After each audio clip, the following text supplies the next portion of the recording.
My name is Mike Grogan. This is my wife, Connie Grogan. We met at Wayland Baptist University and got married a few months after that. We've been married 32 years now, and my wife really is the love of my life. And that was the start of our journey because during that process, we started learning that God is a master story weaver and who weaves our story.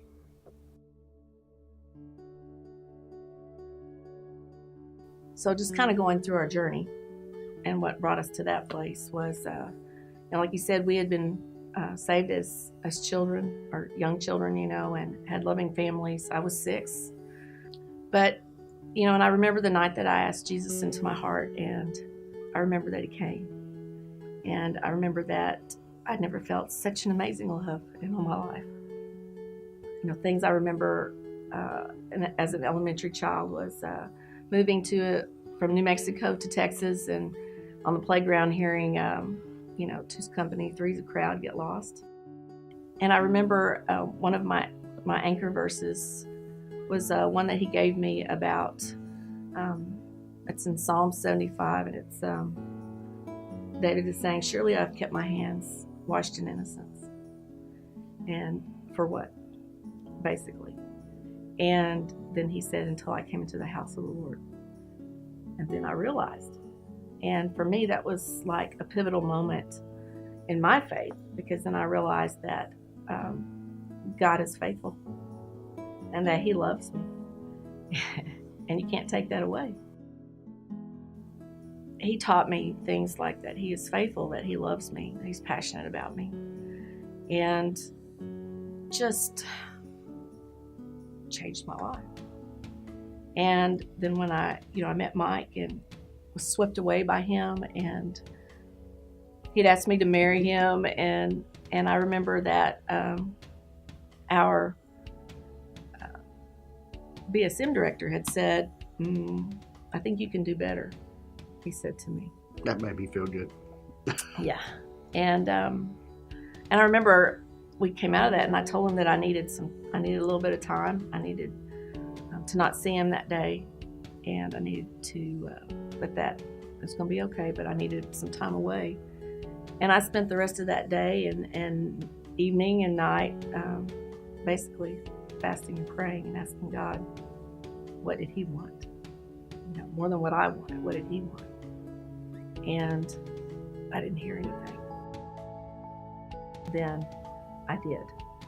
I heard from him that next morning, in that twilight between waking and wake. And he said, "Now that you're listening." So I guess I hadn't shut up. He said, "Now that you're listening, yes, this is the one I have for you." That's all he said. And, only one other time in my life had I heard him speak to me. And so I knew who it was, And so that was good enough for me. I was saved when I was 7. My dad took the old original Living Bible and led me to the Lord. And I remember praying over the side of my bed. And my daddy gave me a Bible, and my mom had me write in there when I was saved, it was 1971. My goodness, that's been a long time ago. And so I carried that with me throughout my high school years. I went to Wayland Baptist as a ministerial student.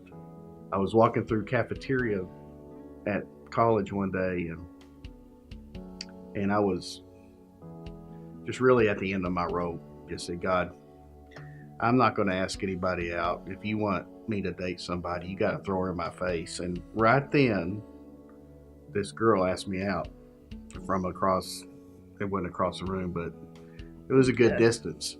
She just kind of went, "Hey, Mike." And there we were off and running. And that was not like me.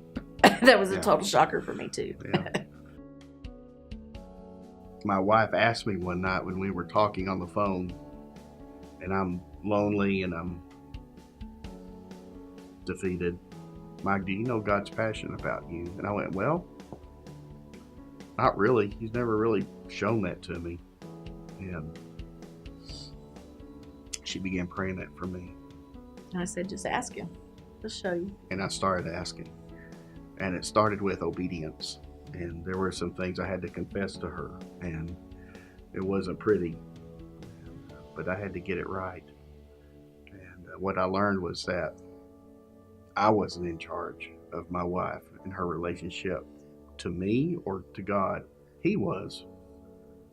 And what I had done was taken on my sin, boxed it up, threw it in the back of my mind, and closed it off. What God wanted me to do was be obedient to Him, confess it, and He would deal with her.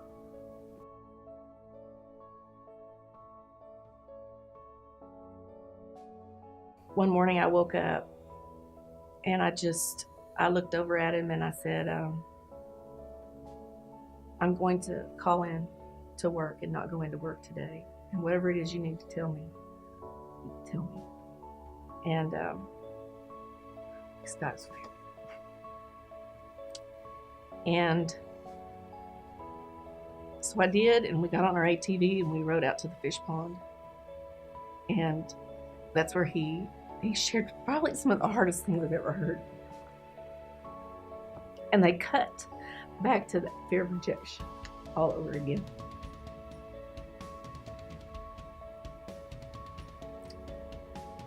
And, you know, the wonderful thing about the Holy Spirit is that He brings to mind God's Word, that He's good. And we can trust Him. So that was my choice, to be obedient and to be forgiving or not. And so God helped me. And, you know, there was points where it wasn't easy. But one of the things that God showed me was that he wasn't the same man. You know, that there was, God had been doing a work in him. And who am I? You know? So that's part of our story. You know, and a lot of times people look on the outside and they say, oh, you know, your life is all together. You know, it's God that puts a life together.